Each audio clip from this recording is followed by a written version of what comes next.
बॉलीवुड की पहली एक्ट्रेस जिसकी तस्वीर जुलाई 1976 के विश्व प्रसिद्ध टाइम्स मैगजीन ने अपने फ्रंट पेज पे छापा और आलम यह हुआ कि उस एडिशन की बिक्री बढ़ गई जिसमें परवीन बाबी पहली बार नजर आईं और इस तरह पूरी दुनिया ने पहली बार इनको देखा।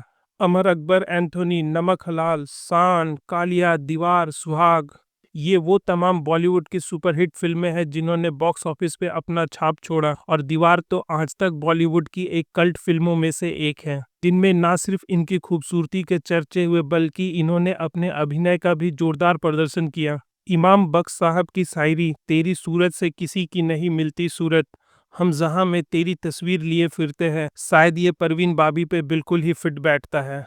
इनका जन्म होता है गुजरात के जूनागढ़ रियासत में 4 अप्रैल 1954 को बली मोहम्मद खान बाबी के घर। ये अपने माता पिता की एकमात्र संतान थी। बली मोहम्मद खान जूनागढ़ रियासत के नवाब थे। नवाबों के घर में आई एक नन्ही सी परी 14 साल के बाद इनके माता पिता उस वक्त खुशी से पागल हो उठे थे। इनका ताल्लुक बाबी पठान से था। बाबी पठान दरअसल पाकिस्तान और अफगानिस्तान का एक ट्राइब था जो जूनागढ़ में 1654 में आया और जूनागढ़ रियासत की नींव रखी। मात्र 4 साल की उम्र में बली मोहम्मद खान का इंतकाल हो जाता है और इनके सर से पिता का साया उड़ जाता है। बचपन की पढ़ाई उस वक्त इन्होंने जूनागढ़ और बाद में चल के इंग्लिश में ऑनर्स इन्होंने अहमदाबाद से कंप्लीट किया। और यहाँ पे आपको ये बताते चले कि ये 54 रूम की हवेली में रहा करती थी, पूरी नवाबी ठाट बाट से। साल था 1972 जब बॉलीवुड के डायरेक्टरों की नज़र पहली बार इन पे पड़ी और इनका बॉलीवुड डेब्यू हुआ 1973 में उस वक्त के मशहूर क्रिकेटर सलीम दुरानी के अपोजिट में। फिल्म का नाम था चरित्र। फिल्म तो बॉक्स ऑफिस पर पिट गई, पर ये नहीं, इनके जलवे ने पूरे बॉलीवुड और पूरे हिंदुस्तान को अपना दीवाना बना दिया।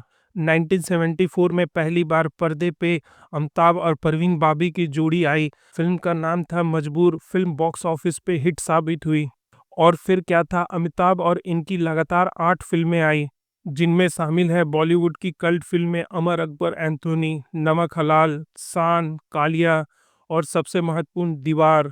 दीवार वो फिल्म है जिस फिल्म की डायलॉग आज तक लोगों के जुबान पे चढ़ा हुआ है। इनकी आखिरी बॉलीवुड फिल्म थी आकर्षण जो आई 1988 में। ग्लैमर कुछ इस कदर कि इनके सामने हॉलीवुड भी फेल नजर आता था। अफेयर, वो कहते हैं ना कि जब ऊपर वाले ने चांद बनाया तो उसमें भी एक दाग लगा दिया, ठीक इसी प्रकार रही परवीन बाबी की निजी जिंदगी भी। हर रिलेशन में इनको धोखा ही मिला। पहली बार परवीन बाबी का नाम उस वक्त के बॉलीवुड स्टार या बॉलीवुड विलेन भी कह सकते हैं डैनी के साथ जुड़ा। दूसरी बार इनका नाम जुड़ा कबीर बेदी के साथ। दोनों ने एक साथ एक फिल्म में काम किया। फिल्म का नाम था बुलेट।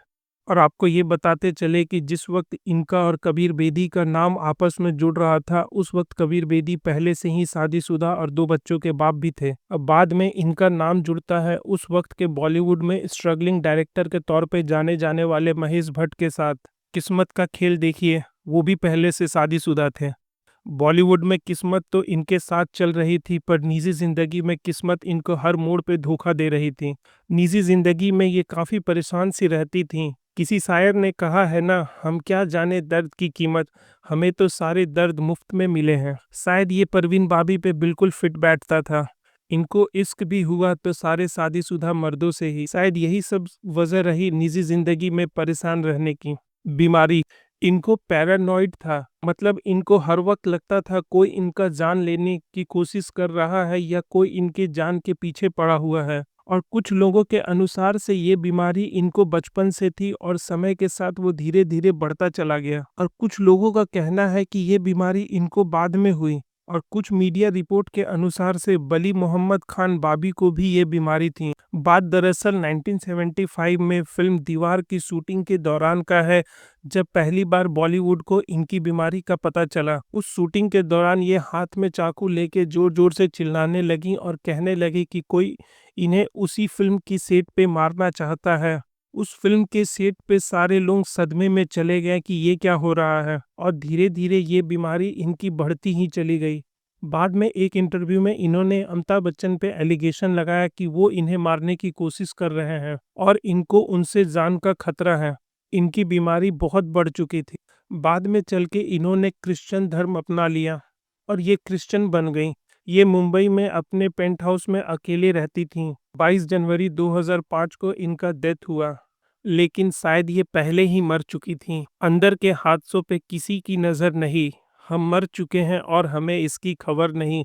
फरहत एहसास साहब, शायद इस बीमारी ने इन्हें बहुत पहले ही मार दिया था और कुछ इनके ज़िंदगी में आए हुए लोगों ने पूरा कर दिया। फाइनली 22 जनवरी 2005 को इन्होंने दुनिया से अलविदा कह दिया। जूनागढ़ की भाभी की कई बात बाकी रह गई। Thanks for watching this video.